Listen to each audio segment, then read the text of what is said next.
Welcome, in front of me is HP EliteBook 745, and in this video I will show you how to toggle touchpad on your device.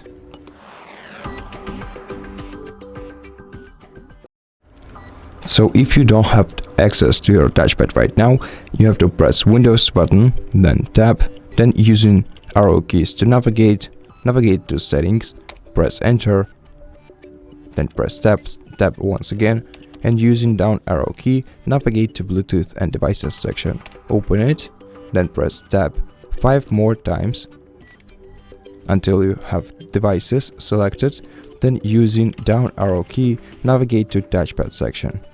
Open it, and then using your spacebar, you can toggle your touchpad. And that's it.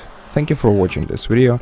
If you liked it, consider subscribing to our channel, leave us a like and a comment below, and I'll see you in the next one.